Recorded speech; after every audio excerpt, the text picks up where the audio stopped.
start with the Pledge of Allegiance. I pledge allegiance to the flag of the United States of America and to the republic for which it stands, one nation under God, indivisible, with liberty and justice for all. Reading of the call.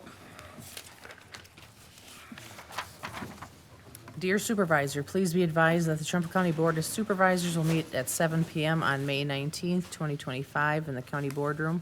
All county board members' claims are due to the county clerk's office by noon on May 2nd, 2025, so they can be prepared for the audit committee approval. Sincerely, Mary Martin, County Clerk. Roll call. Bridget Turner. Here. Stacy Klein. Here. Richard Seisha. Here. Lori Severson. He's there. Lori? Lori, turn on your mic. She's in the bathroom. Oh, okay. She's here. She might be in the. Andy here. Todd. Here. Richard Anderson. Here. Kevin Adams. Here. Dick Miller. He was there. Kevin Whalen. He's on mute too. Here. John Austin. Here. Don Waldera. Here. Robert Becker. Here. Renee Lyon. Here. Kellen Nelson. Here. David Larson. Here. Jeannie Nutter. Here. Ron Johnson. Here. Lori Severson. Lori, Dick, either one? Your mics are on mute. Okay. Dick up there? No. Oh, All right, 15 are present out of 17. we have a quorum. Certified open meeting law requirements have been met with proper posting and notification. We have an 11-item agenda. Looking for approval. Second. Motion by Supervisor Seisha, second by Supervisor Becker. All those in favor signify by saying aye. Aye. Okay, minutes. Looking for approval of the minutes from, I'll second. motion made and seconded to approve the minutes from April 2025. All those in favor signify by saying aye. Aye. Aye. Opposed, same sign. Hearing none, it's approved. Appearances. Independence Public Library. Carla has some good news for us.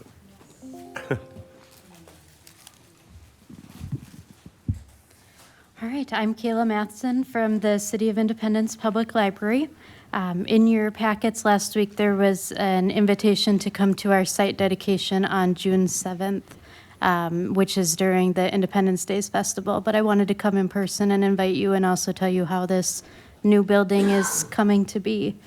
Our library was the recipient of a $4,121,000 grant from the state of Wisconsin that it's out for bids right now, so it should cover the cost of construction for this new building, so we just have to fill this new library and community center.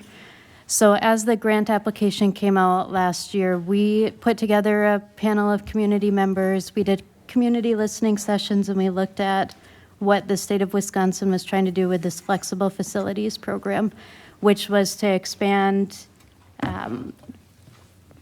health monitoring, education, and job opportunities in rural and underserved communities.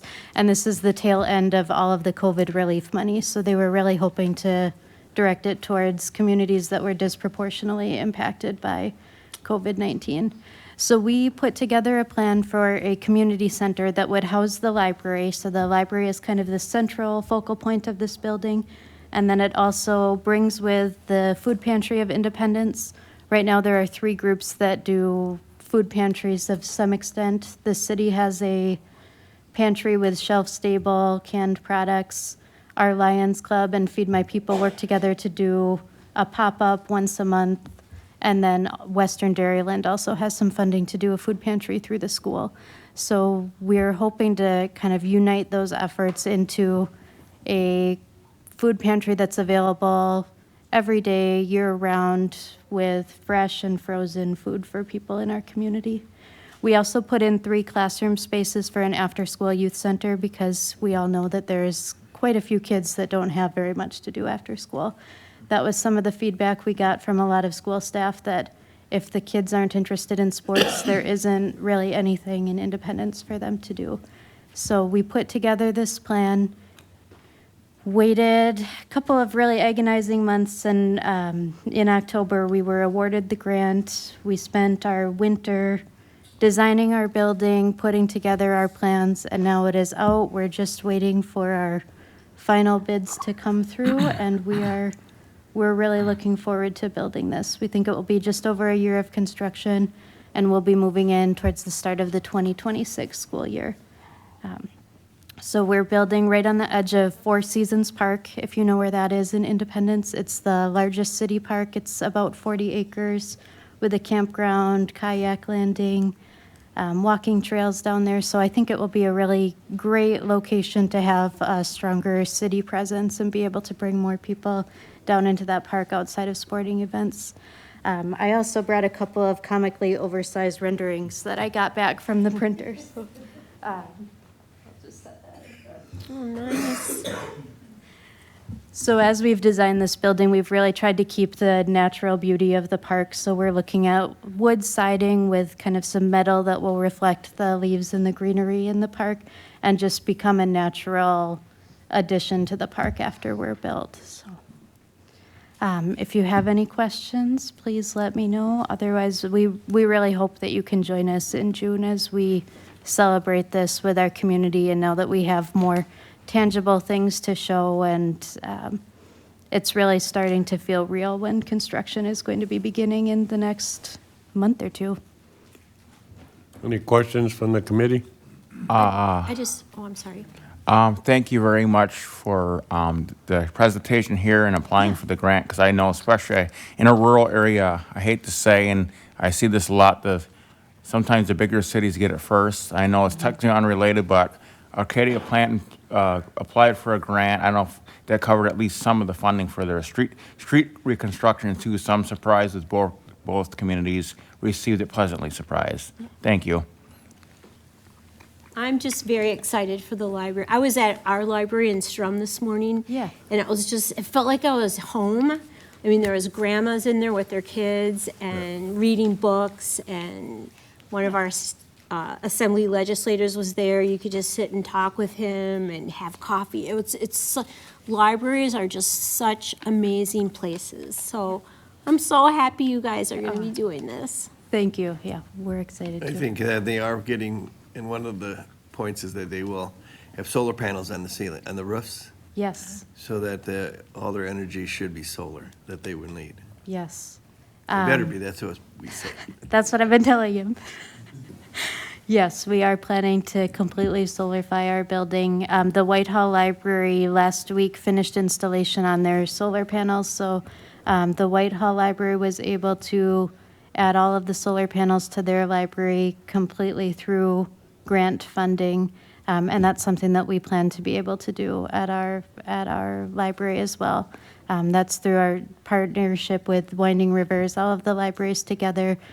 They're putting a lot of energy into solarization and walking through all the libraries, and their goal is to have any library that wants to be fully solarized in the next few years.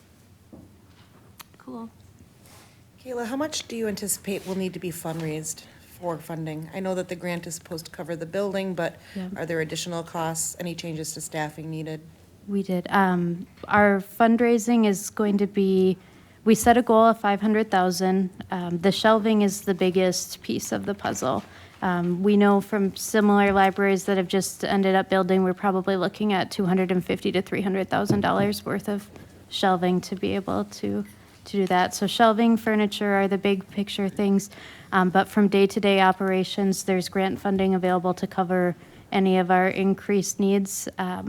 As part of the grant process, we had to do a projection of what we anticipate our costs being over the first 5 years in the new building.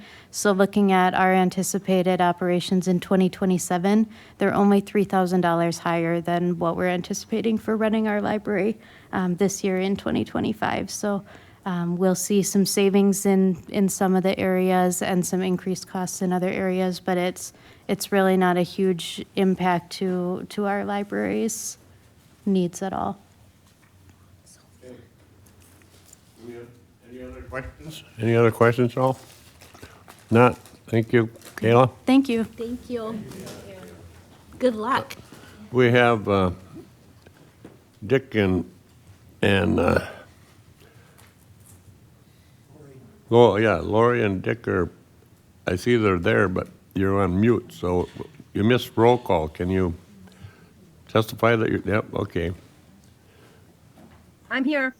I'm here also. Okay, sounds good. That's all we needed. Oh, John, Yes, I was there for the 5 o'clock meeting. Yeah. I did hear it. Yeah. I didn't see all your fine shining faces though, oh, but now I have you. okay. Thank you now. We also have here tonight a guest, Elk Creek Rod and Gun has a grant. Mike Boss gonna explain the grant to us. I'll try the best I can. When we purchased the land out by 186 with the, Yeah, it's on. Yep, keep going. when we first purchased that 11 acres out by 186, that's what we call it, is 186, to put a canoe landing in to get part of the winding rivers, not winding rivers, Trempealeau County trail, water trails. So we basically signed up to get on board with that. We had a lot of trouble getting our permits. And it was very much the job of Haley Passo for the county that got it passed through for us. So she did a great job for us. So the canoe landing is done. We've done cleanups out there. We're gonna be doing another one on Friday, trying to get rid of the buckthorn. We have plans on burning every or for the next 2-3 years. We wanna start rip-wrapping. We wanna rip-wrap the whole dang thing, just especially to make it known that it can be done and what it can look like and what the finished product will be. We're very much in favor of controlling erosion, and that's one way to start and let people see that you can do it. What we did was after we got 501c3, which is our nonprofit, we had to go through a whole bunch of paperwork to get certified to apply for the Knowles Nelson grant. So 2 years later, we finally got awarded now in April, I believe the letter came through that we were gonna get the grant. What they're gonna do is they're gonna reimburse us 50% of the appraised value. And that's coming from the state of Wisconsin through this Knowles Nelson. Knowles and Nelson set it up many, many years ago. They were kind of the leaders in the state for getting conservation efforts going, cleanups and stuff like that. So I guess when I talked to Jack Spearstray, he said that they were gonna put together a resolution supporting what we were doing. If you would like to do so, feel free. If you guys want to object to it, you're free to do that. However, objections from you will not make a difference. The grant has already been awarded. But you will have a chance to voice your opinions. Another thing, while I got you here, is thank you very much for the $2,000 you gave us for our trout program. We're carrying on by ourselves. We said, to heck with the DNR, we're raising our own trout. And we applied for the grant, and we got $2,000 from the county. So thank you very much for that. Any questions? Oh, thanks, Mike. Good report. Good luck with the buckthorn. Okay, I don't see district attorney. Oh, yes. He's right here. Hiding over there. Wasn't the front row. He's ready to come right up. All right. Quarterly update from District Attorney John Shesha. All right. Good evening, everybody. Thanks so much for your time and attention this evening. I'll be pretty brief. In terms of, I think there are kind of three big things I want to talk about. One is just our quarterly numbers. We're pretty much exactly in the same place that we were last year. We filed 170 or 107 felony cases so far this year. We're kind of almost exactly in line with what we've been at for the last couple of years, which is around 1,100 cases of all types, case types annually, and that's between two prosecutors, which kind of leads into the next point that I wanted to discuss with you guys tonight. I'm passing around a letter that was submitted by the Wisconsin District Attorneys Association regarding funding for new positions for prosecutors in the state. This is something that's very important, not only for Trempealeau County, but for the state as a whole. It's particularly important here. And I forgot to retain a copy for myself, but if you look at the, is there an extra one? Oh. If you look at the back of this letter, the second page, I've highlighted Trempealeau County, and the number to focus on right now is under that third column, the percent staffing. So Trempealeau County is at 52.43% staffing, which means that effectively this two-person office should be a four-person office. That's not going to happen anytime soon, but fortunately, as is noted on the front page of this letter, there has been some pretty broad support for hiring additional prosecutor positions at the state level, and as is noted on the second page, Trempealeau County is on deck, hopefully, to get one of those positions. So we'll have a 3-prosecutor office instead of a 2-prosecutor office, bringing us closer to 80% staffing once that person will be hired. That's kind of the goal for the legislature, for the District Attorneys Association to have 80% staffing. We'd be at 78% effectively if we had a third person in the office, which would be a big relief to Mike and me. And you know, I might be increasingly less gray every time I come before you quarter after quarter.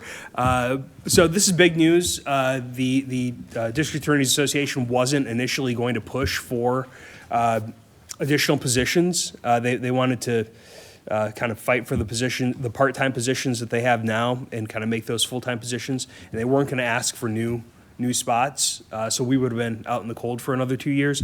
But they've changed tack, and this is back on the menu.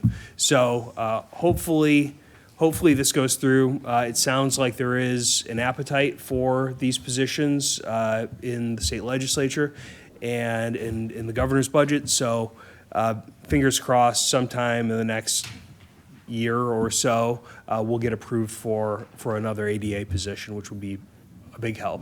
I don't know if the judge will appreciate that. Driving up it. I think it'll kind of fall in line once we are afforded a second branch, which I think is on the horizon sometime in the next handful of years.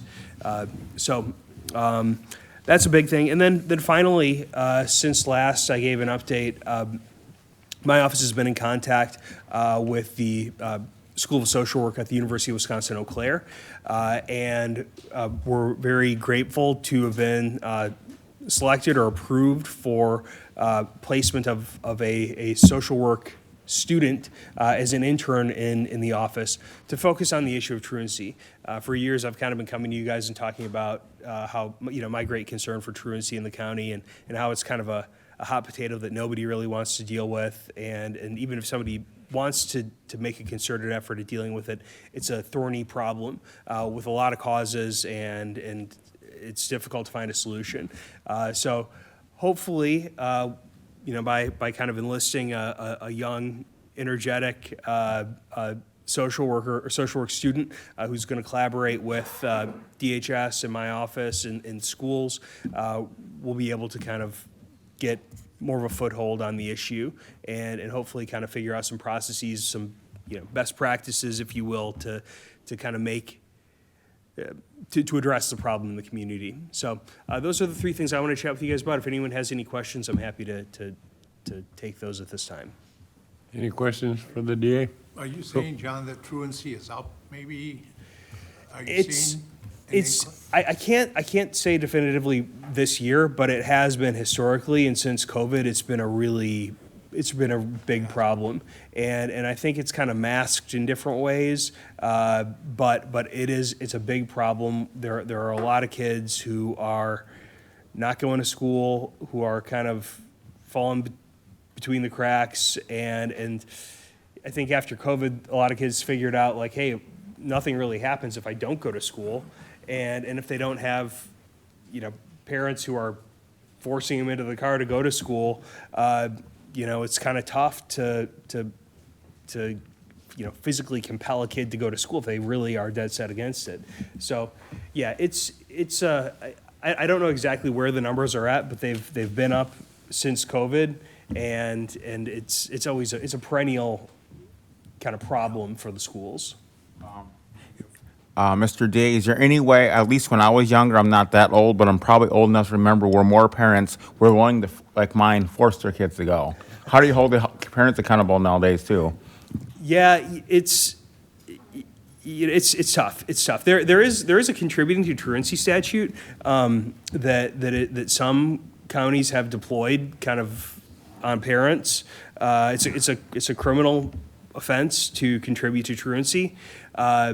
It's a polarizing statute, and not everybody has an appetite for those types of prosecutions. But there have been a number of cases where I've been very close to filing.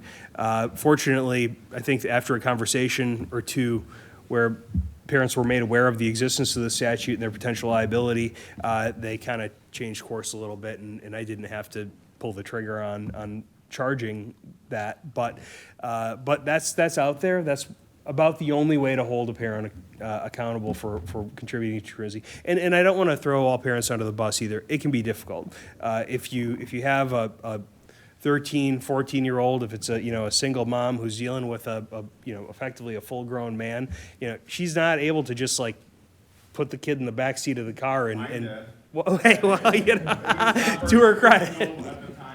Not everybody can, but Yeah. But maybe my mom thinks so. So they're out there, and I know my parents would have done the same thing, but it is tough, and so I don't want to sell parents, or I don't want to put it 100% on parents, because we deal with parents who are like, I'm at my wit's end. What can I want them to go to school, but I just can't, and I don't know how to do it, and I can't physically force them. So yeah, but it's and like I said, it's a problem with many.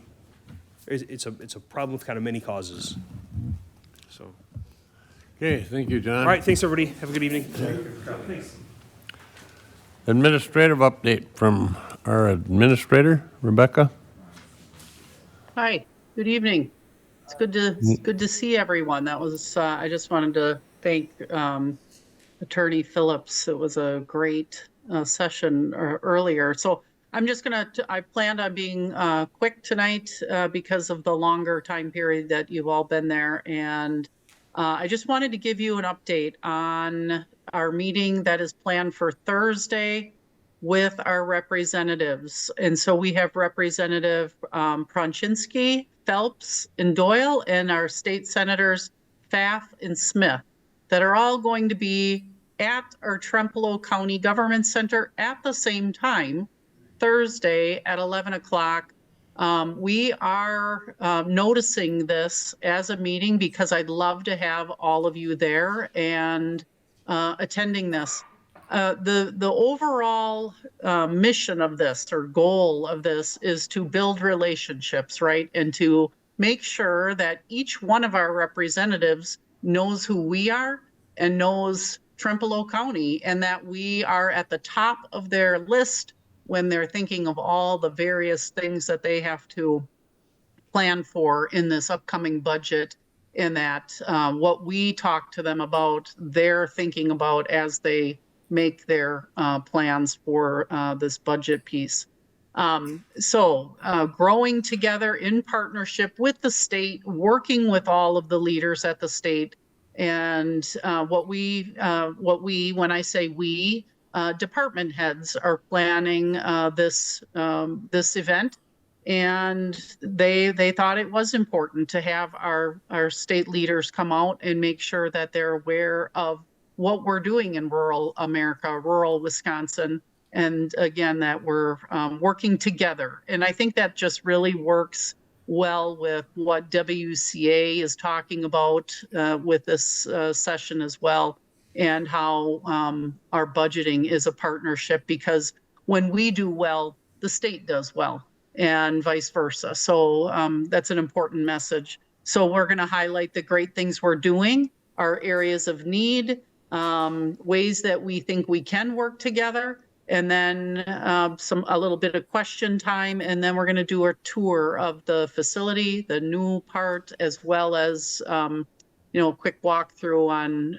where we're at in the renovation process right now. So really looking forward to that. The only individual that could not make it at this point anyway is Senator Staff Schultz, but he has he has interest in coming back as well. So we'll try to set up a different time with him. But if each of you is available, if you can make it, I think it would be a strong message to share with our all of our representatives that Trempealeau County is really engaged, and we want to be in partnership with them.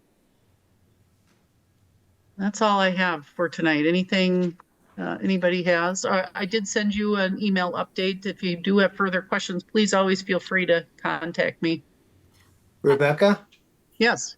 will there be Zoom access to that for those of us who can't be there? I can do that. We can set that up. Sure. Are you going to be meeting in the boardroom? Yes, we'll be in the Okay. boardroom. Mm-hmm. Okay, yeah, if that would be a possibility, appreciate Sure. it. Yep, you bet. Thank you, Rebecca. We'll go on to item 6, Executive Finance Committee, 2025-501, Trumbull County support of Senate Bill 218 and 2025 Assembly Bill 216. Whereas the Wisconsin Land Information Program, WLIP, governed by the state statute 16.967 and state statute 59.72 and administrative rule chapter admin 47, and administered by the Division of Intergovernmental Relations within the Wisconsin Department of Administration, DOA, provides over $12 million annually in public funding to Wisconsin counties for the modernization of local land records. And whereas said funding is obtained from Trumpealeau County document recording fees retained at the county level and grants awarded by DOA. And whereas SB-218 and AB-216 proposes any increase in LIP base budget grant funding from $100,000 to $175,000. Increase the training education grant from $1,000 to $5,000, and redistricting approximately $15 to $16 million of real estate transfer fee dollars currently allocated by the state general fund into the WLIP fund. And whereas currently the Wisconsin State General Fund gets 80% of the real estate transfer fee, and counties retain 20% for its general fund. And whereas SB 218 and AB 216 proposes to change the percentage retained by the county to 50%, the Wisconsin State General Fund would receive 30%, and the WLIP would receive 20%. And whereas to continue to provide the efficient services to the public, municipalities, county departments, and businesses, the increase in the funding will allow the Trumpealeau County Land Records Department to address the growing costs associated with maintaining software, the online mapping website, which has been an increase of 44% in daily usage over 2024 to 2025. future aerial flights, and other key projects outlined in the Trumpealeau County Land Information Plan. And whereas SB 218 and AB 216 proposes to change the amount of real estate transfer fee from $3,000 per 1,000 to $2,000 per 1,000 for the sale price of real estate, resulting in savings for sellers of real estate within Trumpealeau County. And whereas the Trumpealeau County Land Information Council unanimously approved support of Assembly Bill 216 and recommendation for support to the Trumpealeau County Executive Finance Committee. And now be it resolved that the Trumpealeau County Board of Supervisors fully supports the 2025 Senate Bill 218 and 2025 Assembly Bill 216 and urges the Wisconsin Legislature to pass both bills. Introduced by Exec Finance Committee Dave Larson, Bridget Turner, Richard Seisha, John Austin, Robert Becker. Regardless of what Andy said tonight, I still have the old habit. I'm still looking for a motion from this board to approve it. I'll move to approve. Motion by Supervisor second Nutter, seconded by Supervisor Larson. At some point, we probably won't have to do that, I don't know, but discussion. Any discussion on it? Mr. Larson, can you explain that since you're in the chair? Well, it's basically, I think we have an expert back there, don't we? Anna's here. Yeah, she is. She can certainly do a lot better job than I can.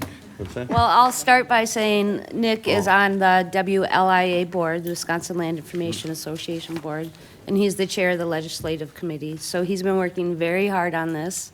I don't want to take any credit for it, so I think he'll be able to explain it way more than I would. Except for it would increase our funding to go towards our software, our aerial flights.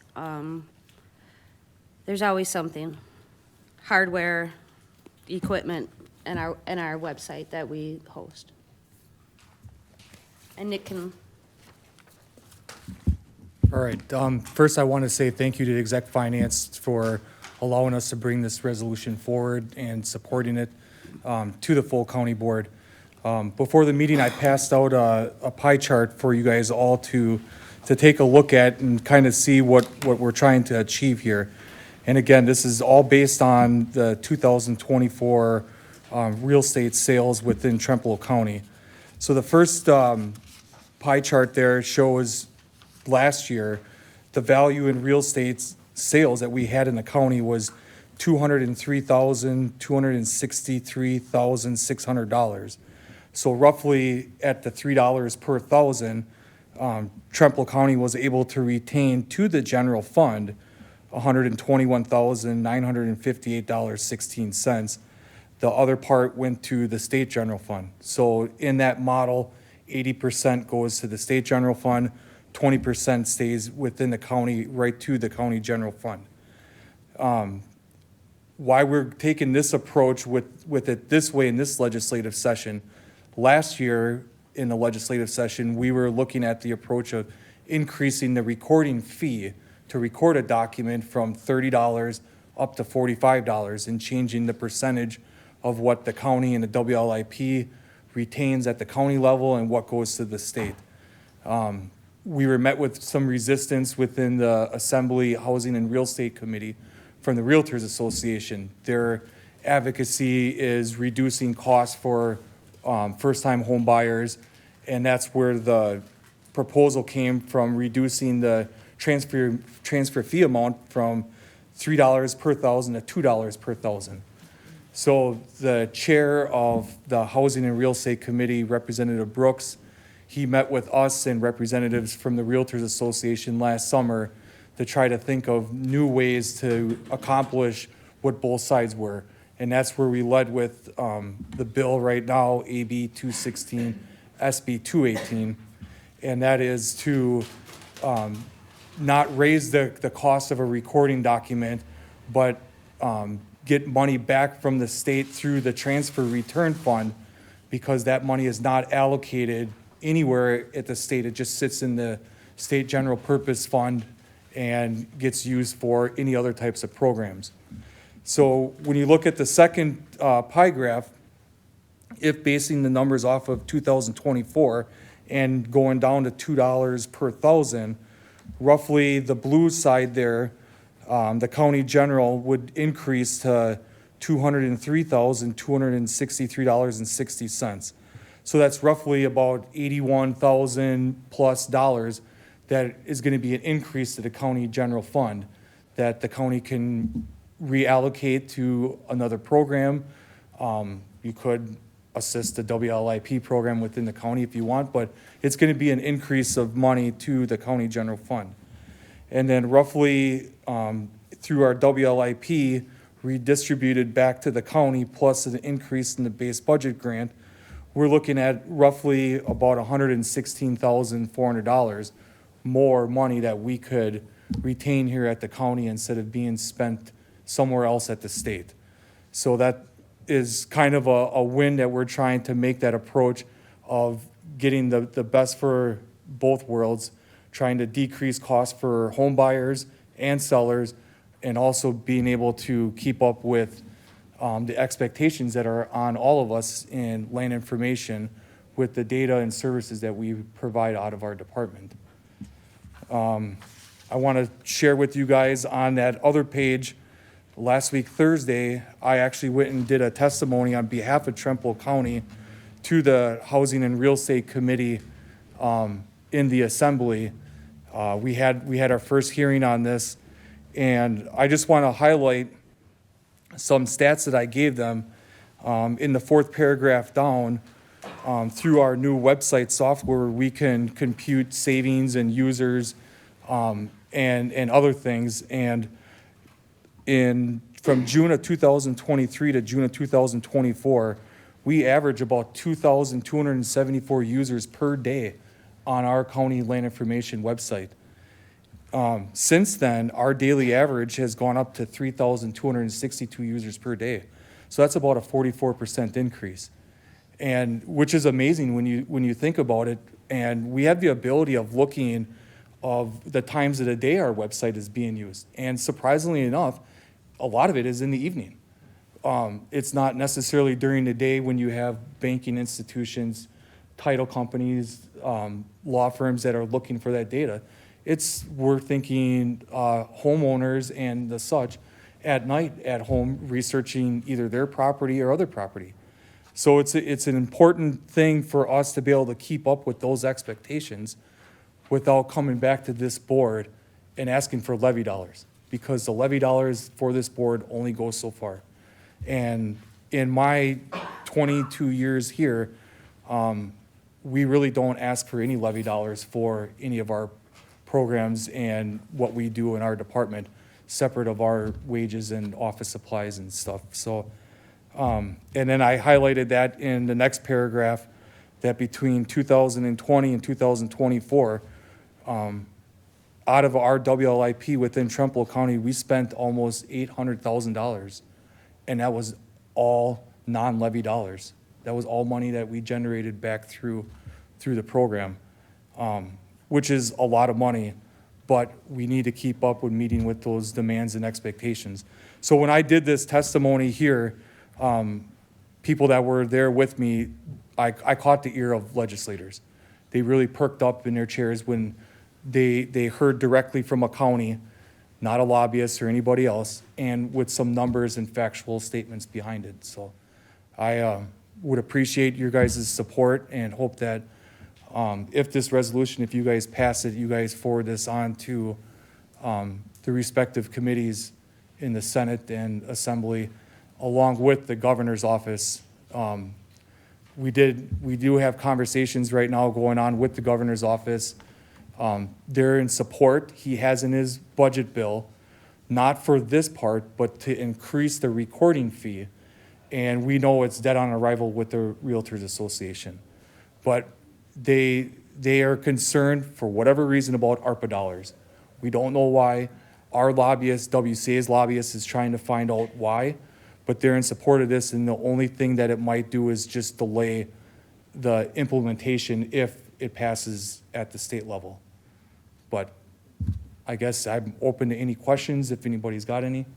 We're meeting Thursday with the legislators. You know the people that we're meeting with? Can you make on, Do you know which ones we should concentrate on as far as mentioning who's in favor and who's in opposition? So Senator Stashvold is our lead author on the Senate. Yeah, and he won't be And he won't there. be here. Yep. Representative Prinzinski sits on the Assembly, Housing, and Real Estate Committee. He was not present for the hearing last Thursday. So he's iffy. And I took a huge swath of western Wisconsin. I sent out email letters, basically asking for support. We have 22, as of today, we have 22 Assembly people, 5 senators that have signed on to both of these bills, which is amazing, but I got very little traction with our local ones. What about Smith? Is he signed on or not? No.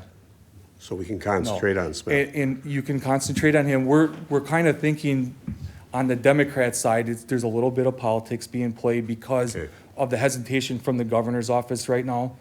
So we're hoping that once those types of questions that he has with the whole ARPA dollars, we're trying to understand this, that if that gets shaken out, we will have more Democrats being willing to sign on. They don't want to ruffle feathers with the governor, as they're trying to prepare a new budget here. All right, thank you, Nick. Any other questions? Go ahead.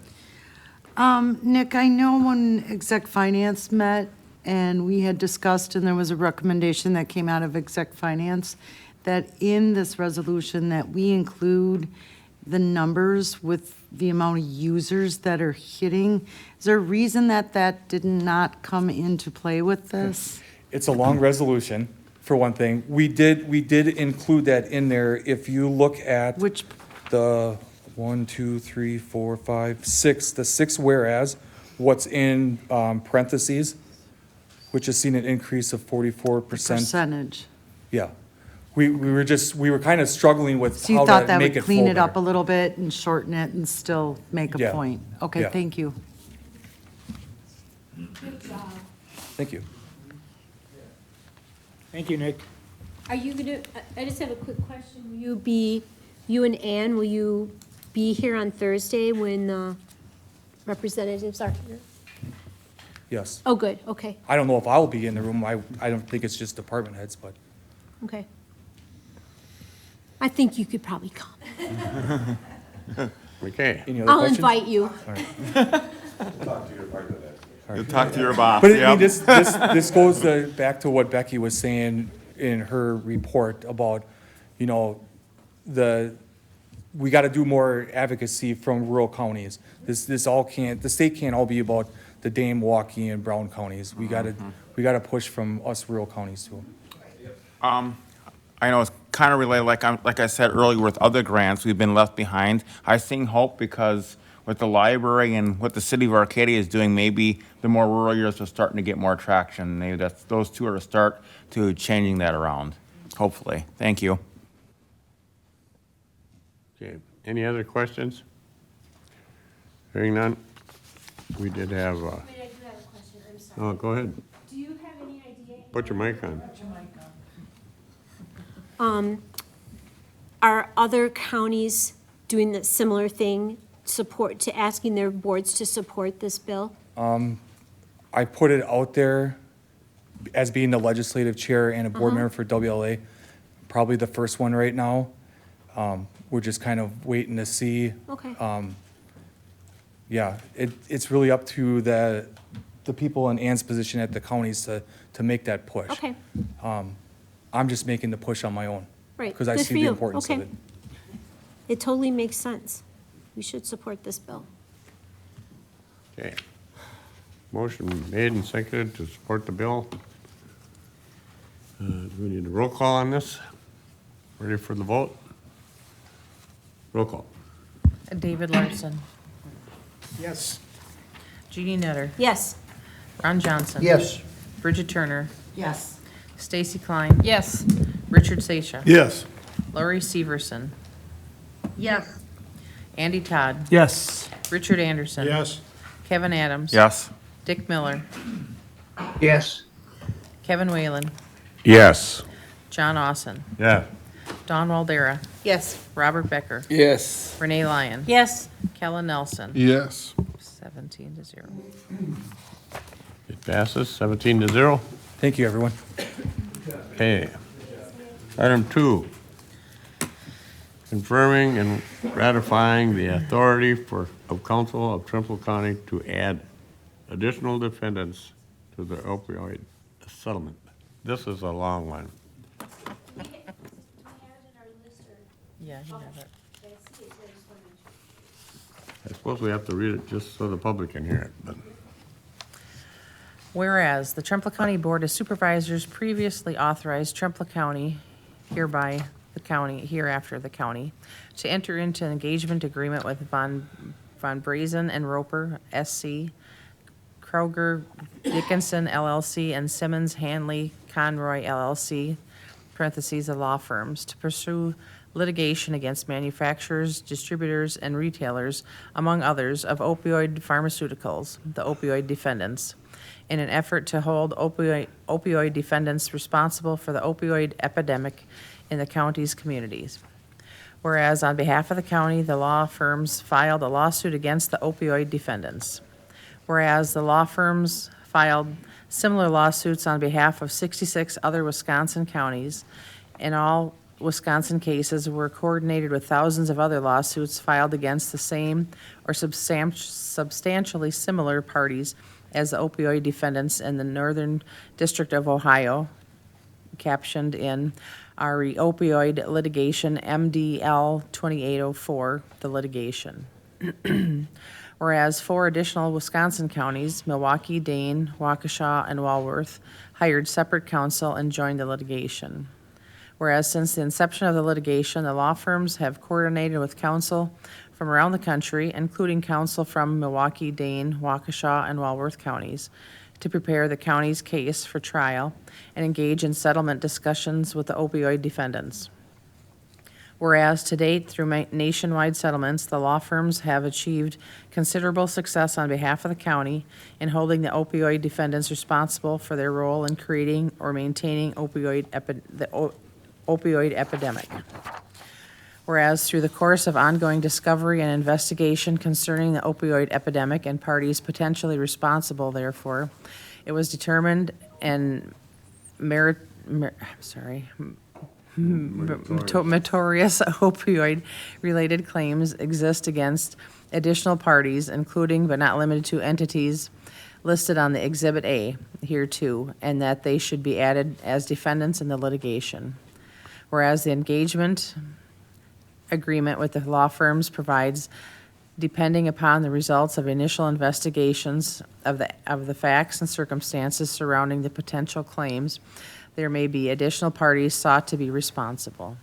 Whereas while the county believes the engagement agreement with the law firms provided the law firms with adequate authority to add additional parties to be held responsible, the county understands that recently those parties questioned the authority, and therefore, for the avoidance of doubt, the county is adopting this resolution confirming and ratifying the law firm's authority to add additional parties, including but not limited to the entities listed on Exhibit A as defendants in litigation. Whereas to avoid any confusion surrounding the county's authorization to the law firms to amend the pleadings in the litigation to include additional parties, including but not limited to the entities listed on Exhibit A as named defendants in MDL 2804. This resolution is intended to serve as confirmation and ratification of such authorization. And whereas the county by this resolution intends to confirm and ratify the authority of the law firms to amend the pleadings in the litigation to add additional parties, including but not limited to the entities excuse me, listed on Exhibit A as defendants in MDL 2804, or to commence appropriate federal or state court proceedings against such entities, and further intends to authorize Corporation Counsel to execute and deliver any and all other further documents necessary to effectuate the intent of the resolution. Now, be it resolved that the County Board of Supervisors hereby confirms and ratifies the authority of, number 1, the law firm to file appropriate pleadings in MDL 2804 to appropriate federal and state court proceedings to add additional parties, including but not limited to the entities listed on Exhibit A as defendants. And number 2, the Corporation Counsel, Board Chair, or other authorized official to execute and deliver any and all other or further documents necessary to effectuate the intent of the resolution. Be it further resolved that all actions heretofore taken by the Board of Supervisors and other appropriate public officers and agents of the county with respect to the matters contemplated under this resolution are hereby ratified, confirmed, and approved. Adopted by the Trempealeau County Board of Supervisors on this 19th day of May 2025, introduced by Executive Finance Committee, David Larson, Robert Becker, John Austin, Richard Seisha, Bridget Turner. Motion to approve it.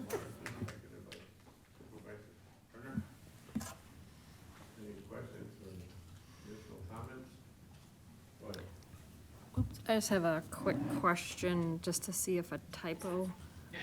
So the very last whereas paragraph in the 1, 2, 3, third line,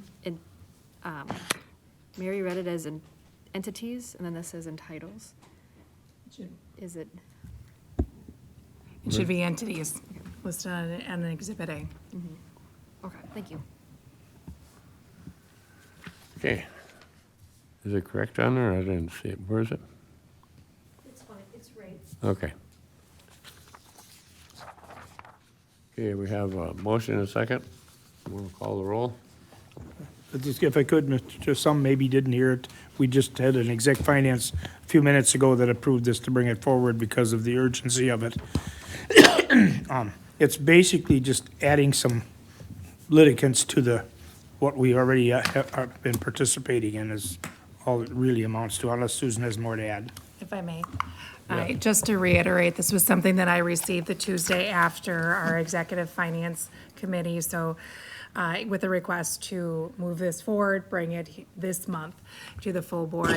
It is, as Supervisor Larson had mentioned, it's essentially just adding those additional litigants, those additional defendants to this matter. There is ongoing litigation. This is one of the issues that's come up. So this just clarifies that, yes, when you, as a county board back in December of 2017, chose to enter this litigation, that you're also choosing to include those as defendants. Any questions at all? Okay, we'll call the roll. Lori Severson. Yes. Todd. Yes. Richard Anderson. Yes. Kevin Adams. Yes. Dick Miller. Yes. Kevin Whalen. Yes. John Austin. Yeah. Don Waldera. Given my employment by a health system that has pharmaceutical companies, I'm going to abstain. Robert Becker. Yes.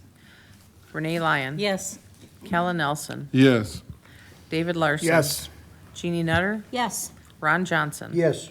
Bridget Turner. Yes. Stacy Klein. Yes. Richard Seisha. Yes. 16 to 1. 16 to 1, it passes. Item B, Environmental Land Use Committee. Support for increasing base funding for county conservation staffing to $20.2 million. Whereas Wisconsin County Land and Water Conservation Department, LWCD, staff are relied upon to carry out a range of Wisconsin's state agriculture and resource management programs that reduce non-point pollution, preserve farmland, protect waterfront property, reclaim non-metallic mines, limit aquatic invasive species control, manage forests, and reduce floods. And whereas LWCDs assist Wisconsin's farmers in many ways, including supporting producer-led watershed groups, developing nutrient management plans, engineering manure storage and transfer systems, and applying conservation practices that promote soil health and build profitability. And whereas the shared conservation work of LWCD professionals and landowners has major water quality benefits, including preventing soil erosion, protecting drinking water supply, increasing rainwater infiltration into groundwater aquifers, and restoring native habitat. And whereas LWCD experts are trusted technical advisors that consult with landowners to understand their land management goals and then propose customized solutions That includes project planning and contracting, engineering, quality control, and securing of cost share funding to reduce project expenses too. And whereas building a partnership based on trust and understanding with farmer and landowner clients cannot happen instantly, but rather requires a sustained commitment over time from LWCD professionals. And whereas LWCDs leverage cost share funding from federal and private sources, providing a 2-to-1 ratio return on the state investment and spurring local economic growth in industries including agriculture, construction, tourism, forestry, and recreation. And whereas the state of Wisconsin codified LWCD's role in carrying out state conservation standards via Wisconsin statute Chapter 92, defining a goal that the state fund staff positions in every LWCD at 100% of the first, 70% of the first, 70% of the second, and 50% of each additional staff position. And whereas the state of Wisconsin has not ensured baseline support of LWCDs by meeting this funding goal since its inception and in the 18-year period from 2006 to 2024. Base funding relative to LWCD staffing needs decreased by 24%. Whereas supporting county LWCD is a widely supported priority supported by conservation, environmental, and local government groups alike. And now be it resolved that Trumpealeau County does hereby urge the Wisconsin State's legislature to strengthen the viability of the state's county land and water conservation staffing program by increasing base funding for the program by $11,035,900 on an annual basis to a total of $20.2 million annually. Be it further resolved that a copy of the resolution be sent to the Wisconsin Land and Water Conservation Association, all state legislators, the governor, DATCAP secretary, DNR secretary, DOA secretary, the Wisconsin Counties Association, and the Wisconsin Towns Association. Introduced by Environment and Land Use Committee, Kellen Nelson, David Larson, Randy Severson, Stacy Klein, Andy Todd, Kevin Whalen, Anthony Munson. Move to approve. Motion by Nelson. Second. Whalen? Oh, second by Supervisor Whalen. Discussion at all? Mr. Chair? Yes. Our county conservationist is back here and could easily answer questions if anyone has any. All right. Yeah. Hi, everybody. Thank you for being here and welcoming me up here to the podium. This is brought forward as a collective across the state of Wisconsin. So there are at least 18 other counties that are going through this process as well or have already done so. And this is brought forward by our state organization, which is the Wisconsin Land and Water Association. And they are urging counties to urge state to actually provide what they are saying they're going to provide for the last 18 years. Currently, we are being funded in Trempealeau County at a 100% rate at the first position. So generally speaking, that would be like my position is 100% funded by state, and then we ask for 70% of the second, 50% of the third. We are not even getting 50% of the second position. So we are asking the state to increase their base funding to at least cover what they said they were going to cover from the very beginning 18 years ago. So that's bringing this up to that 20.2 million. And historically, we have never reached our actual amount that we have asked for, and allowing or passing this through and hopefully having the state move forward in increasing that funding would then decrease the amount that we ask for as far as the levy. So it would definitely help Trempealeau County as far as lowering the levy cost for our DLM costs. So I would really appreciate the approval and moving this forward to the state. I cannot guarantee that this will make them increase the state funding, but having a collective voice throughout the state is better than a single voice. So that's why we're moving this forward. I'm hoping we do as well. Okay. Any other comments? Hearing none, we'll call the roll. Robert Becker. Yes. Renee Lyon. Yes. Kellen Nelson. Yes. David Larson. Yes. Jeannie Nutter. Yes. Ron Johnson. Yes. Bridget Turner. Yes. Stacy Klein. Yes. Richard Sasha. Yes. Lori Severson. Yes. Andy Todd. Yes. Richard Anderson. Yes. Kevin Adams. Yes. Dick Miller. Yes. Kevin Whalen. Yes. John Austin. Yes. Don Waldera. Yes. 17-0. That passes. Item 2, ordinance for the rezone of land in town of Sumner. Whereas 715 Realty LLC landowner Emma Koska, manager petitioner of Osseo, Wisconsin, has requested the rezone of a parcel of land in the town of Sumner to build an automotive shop. Whereas the rezone is approximately 5.89 acres more or less, and whereas a public hearing was held pursuant of section 59.69 parentheses 5 of the Wisconsin statutes, and whereas the town of Sumner supports the rezone request, and whereas the Environment and Land Use Committee moved to rezone part of this parcel from exclusive agriculture 2, EA2, to commercial C, that is, and that the zoning change request is appropriate under the circumstances. Now, be it resolved that the county adopt the attached ordinance amending the zoning district boundaries as indicated. Introduced by Environment and Land Use Committee, Kellen Nelson, David Larson, Randy Severson, Stacy Klein, Andy Todd, Kevin Whalen, and Anthony Munson. I move to approve. Second. Motion by Supervisor Sad, seconded by Supervisor Adams. I see we have Verge here. One of the last, I guess the last time she will be here. No, can't be true. As the notice said, this is a rezone from EA2 to commercial on 5.89 acres. This parcel is northeast of the city of Osseo, and so the driveway will be off of County Road R, and it's been approved by the Highway Department. The notice was published in the newspaper on April 16th and April 23rd. Letters were sent to adjoiners, and I received no correspondence from anybody on this rezone. And the comp plan has the land staying in EA2, but recently, in the last couple of years, out in that area, we've rezoned a couple of different parcels to commercial. So this will go along with it.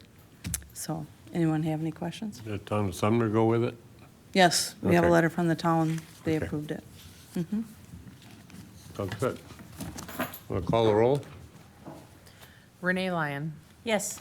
Kellen Nelson. Yes. David Larson. Yes. Jeannie Nutter. Yes. Ron Johnson. Yes. Bridget Turner. Yes. Stacy Klein. Yes. Richard Sasha. Yes. Lori Severson. Yes. Andy Todd. Yes. Richard Anderson. Yes. Kevin Adams. Yes. Dick Miller. Yes. Kevin Whalen. Yes. John Austin. Yes. Don Waldera. Yes. Robert Becker. Yes. 17-0. It passes 17-0. Number 3, ordinance to rezone land in the town of Pigeon for the Wingards. Whereas Fannie A. Wingard, petitioner, Andrew J. Wingard, Lydia May Wingard, Fannie A. Wingard, Edna A. Wingard, Lizzie A. Wingard, landowners of Whitehall, Wisconsin, has requested the rezone of a parcel of land in the town of Pigeon to have a discount grocery and craft store.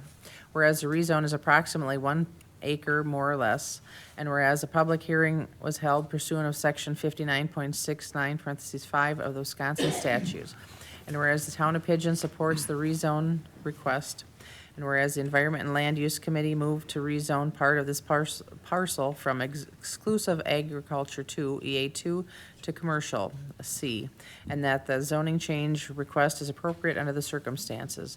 Now be it resolved that the county adopt the attached ordinance amending the zoning district boundaries as indicated, introduced by Environment and Land Use Committee, Kellen Nelson, David Larson, Randy Severson, Stacy Klein, Andrew Todd, Kevin Whalen, Anthony Munson.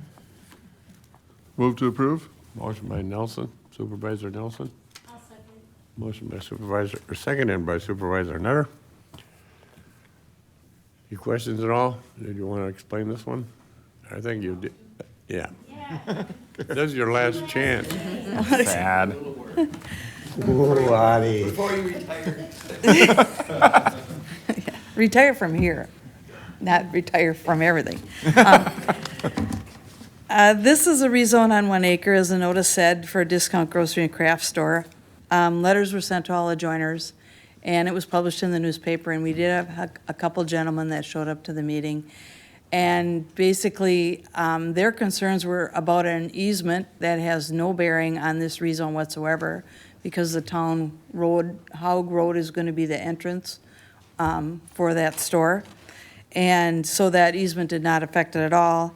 And also, the other gentleman was concerned about a fire hazard for some pines he has nearby, and also a couple wells that were there, and we were doing a rezone of the land, not placing the building.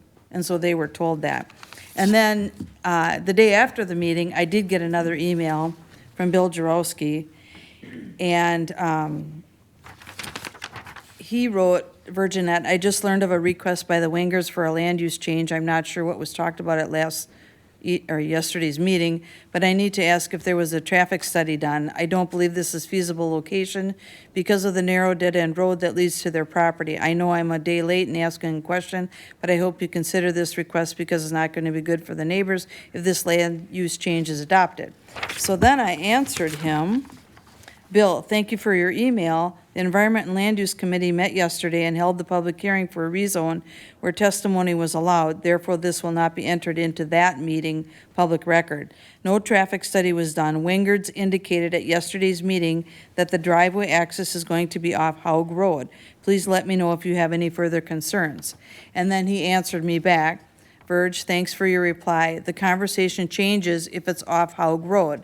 If it would be off McCray Lane, it would have been problematic for all involved. Thanks, Bill Jarowski. So I just wanted to read that into the record.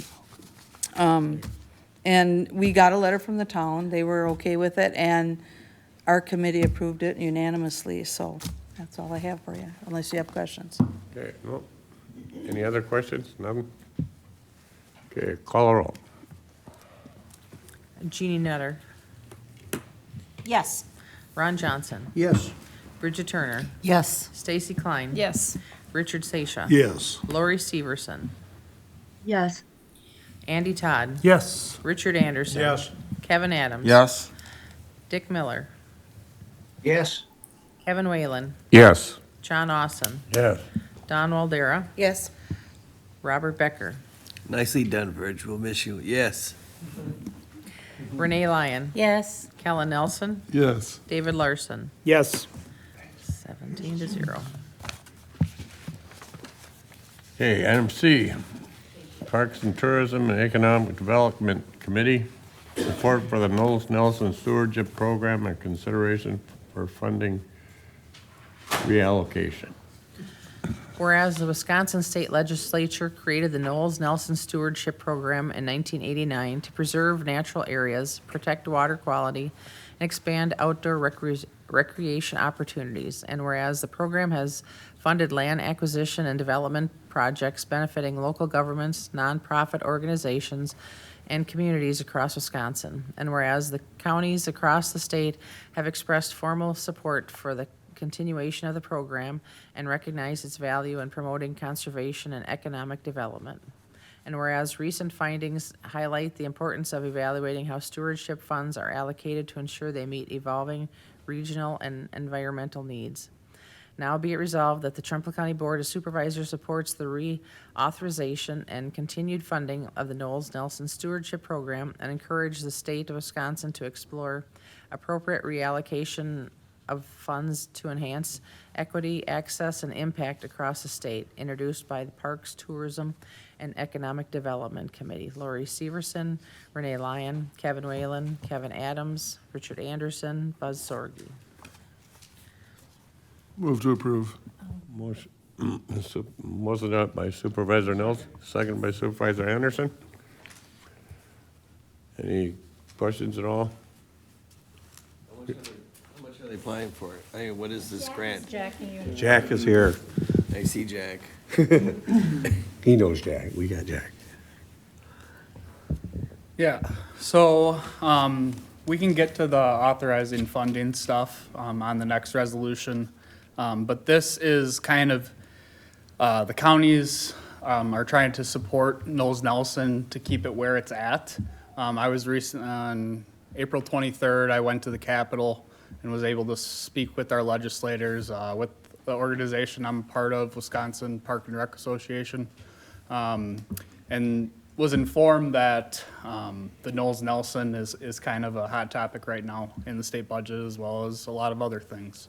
And it's been a program for 35 years where we've been able to put a lot of good natural areas and environmental causes throughout the state. So it's just a great program that's been around for a long time.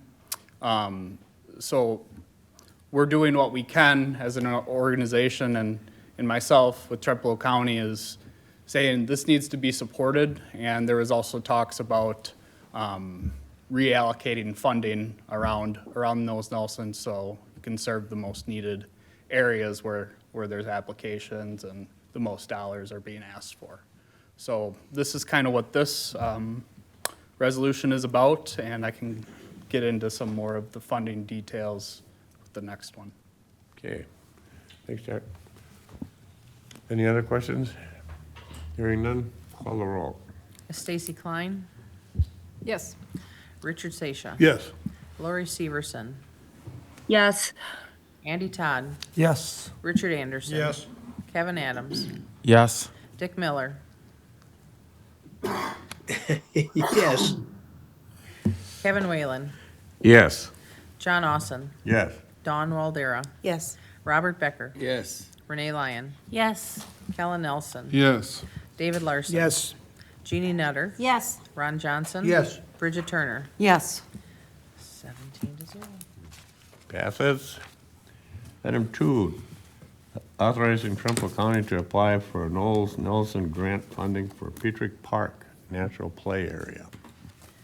Whereas construction of a natural play area has been identified and included in the master plan of the Joe Petrick Jr. Memorial County Park, as well as the 2022-2026 Trumbull County Outdoor Recreation Plan. And whereas these plans were developed and approved after extensive public outreach and input. And whereas the creation of a new natural play area at Petrick Park would create new recreational opportunities for park users, increasing day use and overnight camping. And whereas the Wisconsin Department of Natural Resources has funds available through the Knowles Nelson Grant Program, which could be used to assist in this project on a matching basis.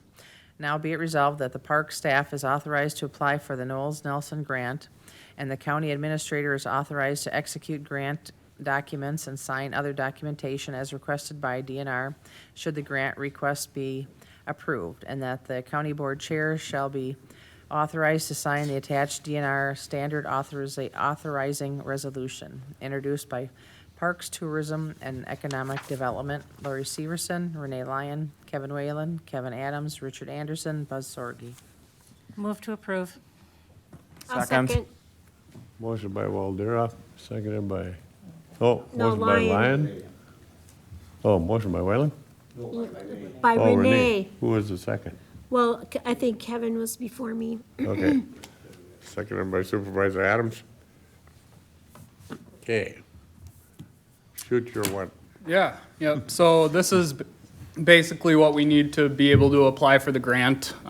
This natural play area at Petrick Park needs to be grant funded and fundraised in order to be able to happen.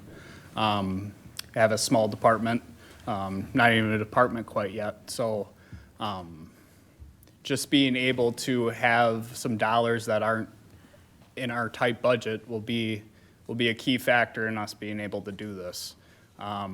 So we have a matching basis, we have a plan for that, with that coming out of our park reserve fund that has been accumulating dollars for a while now, as well as our park donations. Believe we're somewhere in the neighborhood of 250 to 260K between those two. And then we also have identified about 50,000 in CapEx funding for our part of the match. And then we would also look to work with highway and facilities like we have already started doing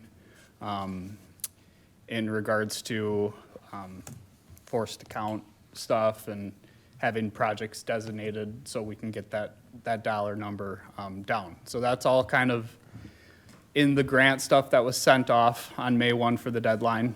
And basically, this just needs to be sent to our DNR contact pending approval. So we would really appreciate this. We really appreciate just being able to do this for Peatrick Park. Consider this a great opportunity. Natural play areas are something that's kind of uncommon on our side of the state. So it's a very unique project that'll fit with the theme of the park. And it's something that a lot of people that I've talked to are excited about, that we want to get a lot of hands on board and keep everything local. Awesome. Okay. Good job. What is the dollar ask then? Or it's just based on what we're granted that we? So we're going to be asking the state for 402,000. The total number of the park has increased in a couple months, but total was at 804. Then we've identified 277 between the reserve account and the CapEx. Then we'd have to fundraise, I think it was like 123. And if you think about larger donations for larger items, for some of the things that we have throughout this project, getting to that 123 amount, I think, is very attainable.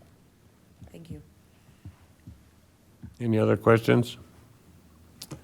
I have one. Yeah. The play, just refresh my memory, the play area is going to be on the donated land? Correct, yep. That we have a time frame to start using that Mm-hmm, land. and that, yep. And that's a convoluted issue, but we've Right. established a good rapport with Shanks and Okay. recently I had a just- tree planting on that property. Okay, good. With about 80 conifers with the Whitehall sixth graders. So Awesome. that was a great kind of first step, but they wanted to make it clear that that's not what the deed entails. Right, Like right, it's right. the fence as well and us getting going on this project. Okay, thank you. Okay. Call the roll. Ron Johnson. Yes. Bridget Turner. Yes. Stacy Klein. Yes. Richard Sasha. Yes. Lori Severson. Yes. Andy Todd. Yes. Richard Anderson. Yes. Kevin Adams. Yes. Dick Miller. Yes. Kevin Whalen. Yes. John Austin. Yes. Dawn Waldera. Yes. Robert Becker. Yes. Renee Lyon. Yes. Kellen Nelson. Yes. David Larson. Yes. Jeannie Nutter. Yes. 17-0. Richard Larson. Thank you for your time tonight, folks. Audit Committee, members' claims. Whereas the audit committee has audited the following claims and recommend that they be allowed as follows. John Austin, $1,054.10. Kevin Adams, $192. Richard Anderson, $421.10. Robert Becker, $235. Ron Johnson, $153.20. Stacy Klein, 0. David Larson, $472.20. Renee Lyon, $150. Dick Miller, $244.80. Kellen Nelson, $68.20. Jeannie Nutter, $673.60. Richard Sasha, $272.80. Lori Severson, 0. Andy Todd, $267.60. Bridget Turner, $768.80. Dawn Waldera, $235.20. Kevin Whalen, $128. Total per diem, $3,900. Total expenses, $1,440.60 for a grand total of $5,340.60. Now be it resolved that the claims be allowed as shown. Introduced by Audit Committee, John Austin, Dawn Waldera, Robert Becker. Okay, motion? Move to approve. Motion by Supervisor Nelson, Second. second by Supervisor Larson. Any questions at all on them? Hearing none, call the roll. Kevin Adams, Yes. Dick Miller, Yes. Kevin Whalen, Yes. John Austin, Yes. Dawn Waldera, Yes. Robert Becker, Yes. Renee Lyon. Yes. Kellen Nelson. Yes. David Larson, Yes. Jeannie Nutter, Yes. Ron Johnson, Yes. Bridget Turner, Yes. Stacy Klein, Yes. Richard Sasha, Yes. Lori Severson, Yes. Andy Todd, Richard Anderson. Yes.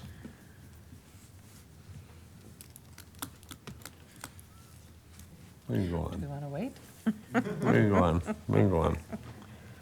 Announcements, anyway. WCA conference is coming up September 21 through 23rd at Kalahari and Dells.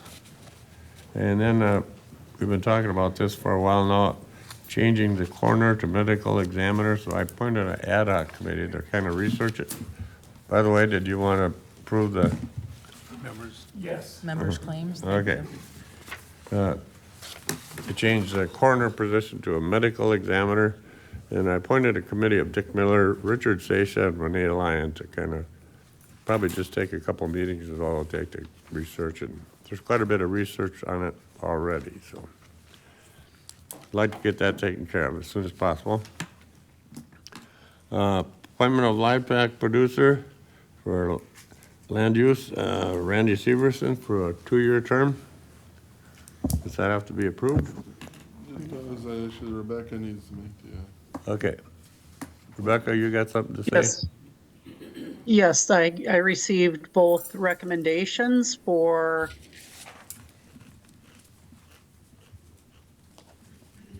Randy Severson and Anthony Munson, I'm assuming. She's got her mic off. Oh, not hearing you. Oh, you muted yourself. I'm sorry. Here I am talking to myself, apparently. Sorry about that. Yeah, so I received both letters of recommendation for appointment for Randy Severson and Anthony Munson to the ELU committee for a 2-year term. I would bring those names forward looking for approval. I'll move to approve. Motion by Supervisor Turner, Second. seconded by Supervisor Johnson. All those in favor signify by saying aye. Aye. Aye.